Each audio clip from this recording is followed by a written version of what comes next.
अस्सलाम वालेकुम नाज़रीन कराम, मैं इसलिए मेवान हूँ और हाज़िर हूँ एक नई वीडियो लेके आपके सामने। नाज़रीन कराम, आज आपको पड़ोसी देश की तरफ लेके चलते हैं। जी हाँ, इंडिया की तरफ। बहुत ज़्यादा तकलीफ़ में है हमारा देश। तकलीफ़ सिर्फ़ इस वजह से है कि बांग्लादेश में काफ़ी सारी तब्दीलियाँ जो आई हैं, उनके नतीजे में इंडिया से बांग्लादेश जो है वो दूर होता चला जा रहा है। उनको बहुत ज़्यादा तकलीफ़ है। अब उस तकलीफ़ में इंडियन मीडिया जो है वो किस तरीके से पेच और ताब खा रहा है, आपको ये तस्वीरें दिखाता हूँ, वीडियोज़ दिखाऊँगा और किस तरीके से उनके ज़ख्म जो है वो अपने चाट रहे हैं। हालिया जो तब्दीलियाँ आई हैं बांग्लादेश में, जैसे उन्होंने कायद-ए-आज़म की बरसी मनाई, कायद-ए-आज़म को अपना जो है वो बानी मानने पे वो तैयार हैं। और दूसरी तरफ अब एक और मामला जो है वो सर उठा रहा है बांग्लादेश में कि वो अपना कौमी तराना, अपना झंडा और दीगर जो इवन के ये कि वो अपना आइन भी जो है वो भी तब्दील करने की मांग उठ रही है और इस पे इंडियन मीडिया को बड़ी तकलीफ हो रही है। आप ज़रा ये वीडियो देखिए, इंडियन मीडिया की तकलीफ एंजॉय कीजिए, इसके ऊपर फिर बाद में बात करते हैं।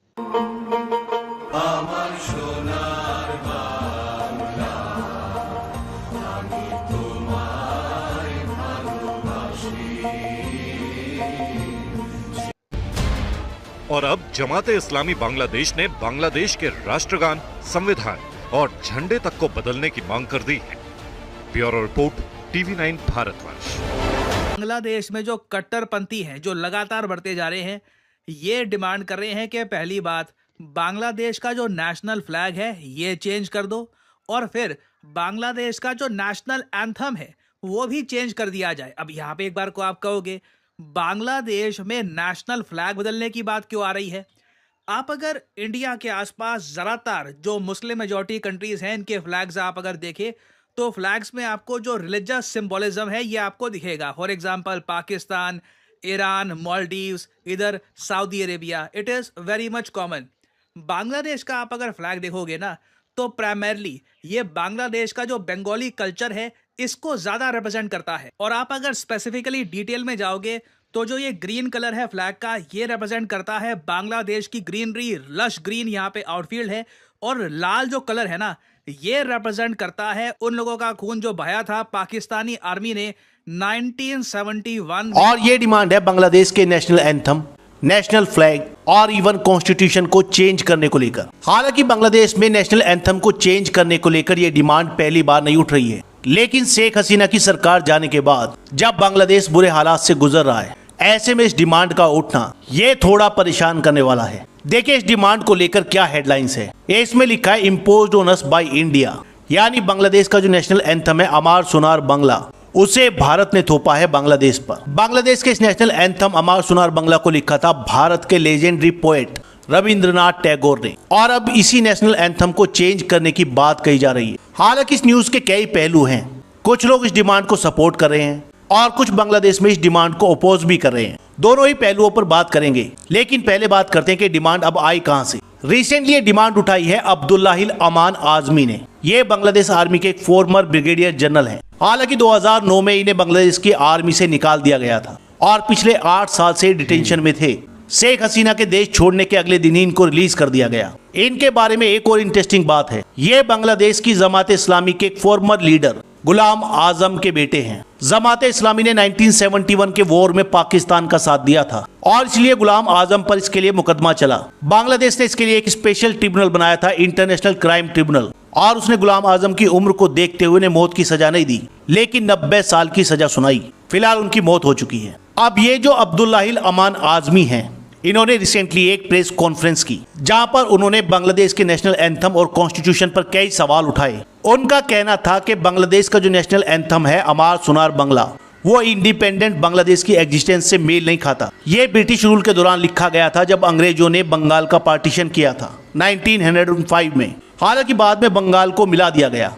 अब अमान आजमी का कहना है कि वो एंथम जो बंगाल को यूनाइट करने के लिए लिखा गया था, वो इंडिपेंडेंट बांग्लादेश का नेशनल एंथम कैसे हो सकता है। और नेशनल फ्लैग के बारे में अभी भी डिस्कशन चल रहा है, मगर नेशनल एंथम की अगर मैं बात करूं ना तो अभी के लिए बांग्लादेश की सरकार ने ये कहा है कि फॉर द टाइम बिंग, जब तक इंटरिम सरकार है बांग्लादेश में, इनके अभी के लिए कोई प्लान नहीं है नेशनल एंथम को चेंज करने के। फ्लैग को लेकर अभी भी कोई कमिटमेंट नहीं कर रहा, मगर एटलीस्ट नेशनल एंथम को लेकर ये कह रहे हैं कि नहीं, हम इसको अभी बदलेंगे नहीं। और आपको एक बहुत ही इंटरेस्टिंग फैक्ट बताता हूँ।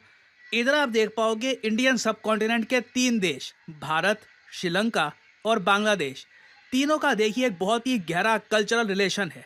क्रिकेट की बात नहीं कर रहा, क्रिकेट तो बिल्कुल अपनी जगह है ही, मगर क्रिकेट के अलावा आप अगर देखें तो रविंद्रनाथ टैगोर ये वो महान आदमी हैं जिन्होंने भारत का नेशनल एंथम लिखा।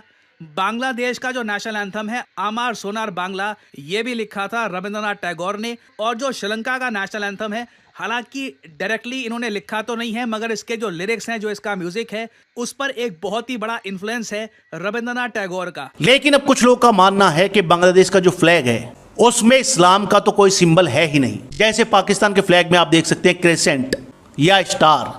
एक एंगल ये भी है कि बांग्लादेश का जो नेशनल फ्लैग है और बांग्लादेश का जो नेशनल एंथम है, उनमें किसी भी मुस्लिम व्यक्ति का कोई कंट्रीब्यूशन नहीं है। बांग्लादेश के फ्लैग का जो फाइनल लुक है, जैसा आज हम देखते हैं, उसे तैयार किया था शिव नारायण दास ने। वो बांग्लादेश के एक डिजाइनर थे। हालांकि पहले इसके रेड सर्कल पर बांग्लादेश का मैप होता था, लेकिन बाद में उस मैप को हटा दिया गया। इसी तरह बांग्लादेश का जो नेशनल एंथम है अमार सोनार बांग्ला, उसे लिखा था रविंद्रनाथ टैगोर ने। और इसकी जो मेलोडी है, यानी राग, यानी जिस तरीके से गाया जाता है, उसे लिया गया है बांग्लादेश के बोल सिंगर गगन हरकारा के फेमस गाने आमी कोथे पाबोतारे। और बांग्लादेश के नेशनल एंथम को मॉडर्न इंस्ट्रूमेंटल रेंडिशन दिया है बांग्लादेश के फेमस म्यूजिशियन समरदास ने। हालांकि जो डिमांड उठ रही है कि बांग्लादेश के नेशनल एंथम को चेंज करना चाहिए, कुछ लोग उसको अपोज भी कर रहे हैं। संजय जी, इस बात में कितना दम नजर आता है? भारत को बांग्लादेश के हालात को और ज्यादा गंभीरता से लेना होगा, प्रोएक्टिव कदम उठाने होंगे, वरना हमारे पड़ोस में एक और नासूर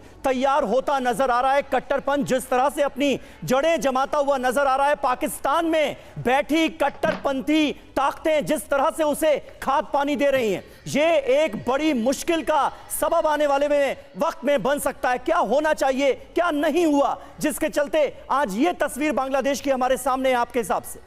अब चिंता का विषय क्या है कि मोहम्मद यूनुस को एक चेहरा बनाया गया, लेकिन मोहम्मद यूनुस की कोई भी पॉलिसी ऐसी नहीं है जो प्रोग्रेसिव हो, सेकुलर है। वो भी इस्लामिस्ट के साथ नेक्सस में फंस गए हैं। सारी जो पॉलिसीज आ रही, जिस तरीके से जिन्ना के जन्मदिन को उनकी एनिवर्सरी को मनाया जा रहा है, ये अपने आप में रिफ्लेक्ट करता है कि जो पाकिस्तान में जिसने नरसंहार के लिए जो जिम्मेदार है, जो पाकिस्तान, उसके फादर ऑफ नेशन को आप यहाँ पे सेलिब्रेट कर रहे हैं।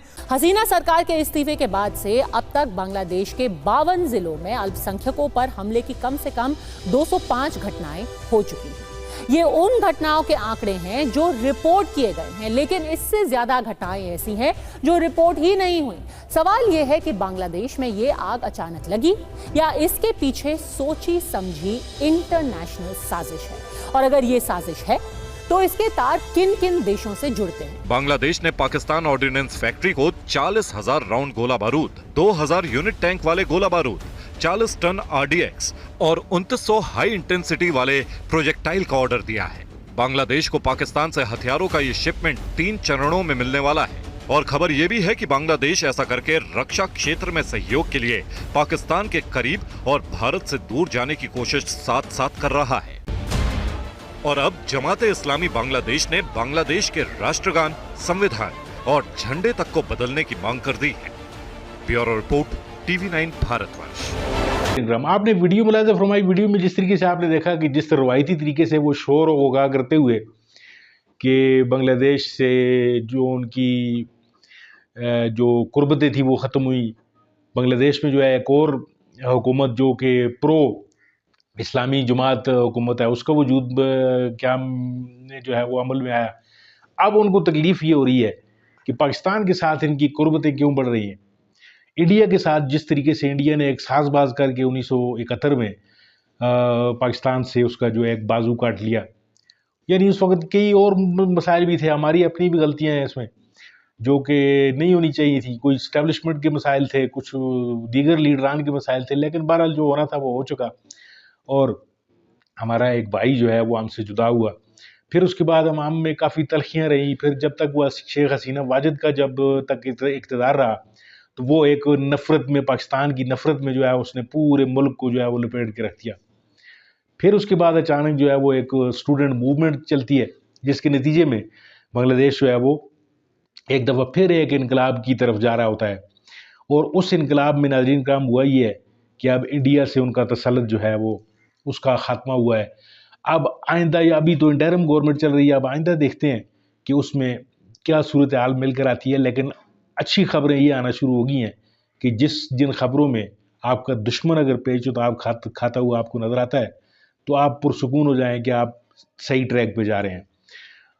पाकिस्तान का जो ये बाजू टूटा था मशरकी पाकिस्तान 1971 में, इसका जो दुख है वो आज तक हम अपने सीनों से लगाए हुए हैं। लेकिन आवाम को अगर आप देखें तो उनके दिलों में पाकिस्तान की मोहब्बत जो है वो कहीं भी नहीं निकाली जा सकी। इंडिया पाकिस्तान का मैच हो, बांग्लादेशी जो है वो पाकिस्तान की जीत के लिए नारे आपको लगाते हुए नजर आते हैं। यानी इंडिया ने अपनी हर कोशिश कर ली, लेकिन उसने बांग्लादेश को जो है वो अपना नहीं कर सका, क्योंकि इंडिया के दिल में फतूर था। इंडिया के दिल में जो एक मुनाफिकत थी, वो कभी भी किसी भी मुल्क के साथ, किसी भी देश के साथ जो है वो मुखलिस नहीं हो सकते, क्योंकि वो अपने जो उनके अपने फ़ायदे होते हैं, नफ़े नुकसान की रोशनी में वो चीज़ों को परखते हैं। लेकिन जो पाकिस्तान और बांग्लादेश का जो ताल्लुक़ है, उसमें एक नफ़े नुकसान से हट के जो एक भाईचारा, जो एक मुस्लिम उम्मा का एक तस्वर जो है, गो कि अब इस तस्वर में जान नहीं रही, लेकिन फिर भी हम मुसलमानों के जो दिल हैं वो एक दूसरे के साथ धड़कते हैं। और ये तो हमारे फिर बाजू थे, हमारा अपना भाई था जो हमसे कट कर 1971 में, वो भी इंडिया की साजिश की वजह से ये हमसे कट कर रह गया। नाज़रीन का बहुत बहुत शुक्रिया। आपको ये बस तकलीफ़ याद करानी थी इंडियन मीडिया की। अगर आपको वीडियो अच्छी लगे तो इसको लाइक कीजिए, शेयर कीजिए और मेरे चैनल को ज़रूर सब्सक्राइब कीजिए। मिलते हैं आपके साथ किसी और वीडियो, किसी और मौजू के साथ। तब तक के लिए इजाज़त दीजिए। अल्लाह हाफ़िज़।